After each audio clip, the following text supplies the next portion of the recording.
Welcome to KTV. క్రూరులైన రాజకీయ నేతలు జనాన్ని భయపెడుతూ పాలిస్తారు. కుటిల నాయకులేమో పచ్చి అబద్ధాలతో జనాన్ని ఏమార్చుతూ పబ్బం గడుపుకుంటారు.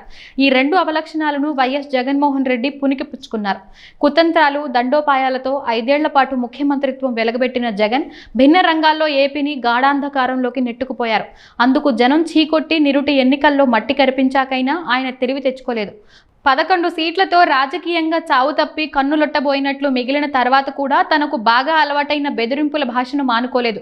ప్రభుత్వ వైద్య కళాశాలను పబ్లిక్ ప్రైవేట్ భాగస్వామ్య పీపీపీ పద్ధతిలో నిర్వహణకు తీసుకునేవారని, తాము అధికారంలోకి వచ్చిన 2 నెలల్లోనే కటకటాల్లోకి పంపిస్తామని కొద్ది రోజుల క్రితం జగన్ రంకెలు వేశారు.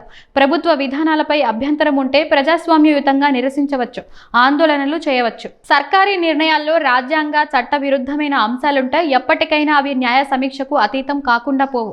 ఇవన్నీ వదిలేసి ప్రైవేటు పెట్టుబడిదారులకు సంకెళ్లు వేస్తామని బెదిరించడం ఏంటి?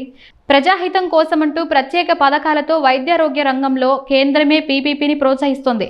అలాంటప్పుడు దానిపై ఆసక్తితో టెండర్లలో పాల్గొనాలనుకునే వారిపై కత్తిగట్టి జగన్ బావుకునేదేంటి? సైంధవుడిలా పెట్టుబడులకు అడ్డం పడి రాష్ట్రాన్ని నాశనం చేయడం తప్ప? ప్రభుత్వ వైద్య కళాశాలలను మీరు నిర్మించలేకపోతే మేమొచ్చాక కడతాం అంటూ జగన్ రొయ్యి మీసాలు తిప్పుతున్నారు. కానీ తాను పదవిలో ఉన్నప్పుడే ఆ పని ఎందుకు చేయలేకపోయారు? వైద్య విద్యా వ్యయభారం అధికంగా ఉన్న నేపథ్యంలో అర్హులైన విద్యార్థులకు ఉపకార వేతనాలు ఇవ్వాలని, కళాశాలలు, ఆసుపత్రులను పీపీపీ విధానంలో నిర్వహించడంపై ఆలోచించాలని పార్లమెంటరీ కమిటీయే ఇటీవల సిఫార్సు చేసింది. భాజపా, కాంగ్రెస్, బిజు జనతాదళ్, ఆప్, ఎస్పీ, ఎన్సీపీ, డీఎంకే, జేడీయూ తదితర భిన్న పార్టీ ఎంపీలతో కూడిన స్థాయి సంఘమది.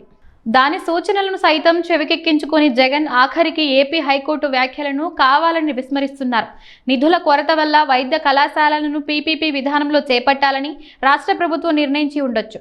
అది తప్పెలా అవుతుంది? పూర్తిగా ప్రైవేటుకు అప్పగించకుండా ప్రభుత్వ భాగస్వామి ఉండడం మంచి కదా అన్న ఉన్నత న్యాయస్థానం మాటలకు జగన్ దగ్గర జవాబుందా? పీపీపీ పద్ధతిలో చేపట్టే వైద్య కళాశాలలు, ఆరోగ్య సేవల ప్రాజెక్టులకు మూలధన వ్యయంలో 30 నుంచి 40%, నిర్వహణ ఖర్చులో 25% కేంద్రం గ్రాంటుగా సమకూర్చింది.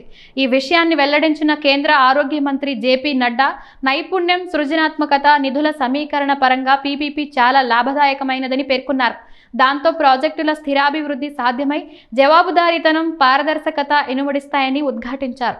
ప్రజలకు మెరుగైన వైద్య సేవలు అందుతాయని నడ్డా స్పష్టం చేశారు. రాష్ట్రాలు పీపీపీని అందిపుచ్చుకోవాలన్న కేంద్ర మంత్రిని జగన్ తిట్టిపోస్తారా? పెట్టుబడుల రాకకు శాంతి భద్రతలు ప్రాణప్రదమైనవి. అవి కరువైతే పాకిస్తాన్, బంగ్లాదేశ్లోలా అరాచకం ప్రబలి అభివృద్ధి అటకెక్కుతుంది. జగన్ కక్షపూరిత మనస్తత్వంతో ఏపీకి అలాంటి ముప్పే పొంచి ఉంది. రాజకీయ అక్కసుతో ప్రజా ప్రయోజనాలకు, రాష్ట్ర దీర్ఘకాల శ్రేయస్సుకు పాతరేయడానికి వెనకాడని జగన్ పోకడలు భారత ప్రజాస్వామ్యానికే ప్రమాదకరమైనవి.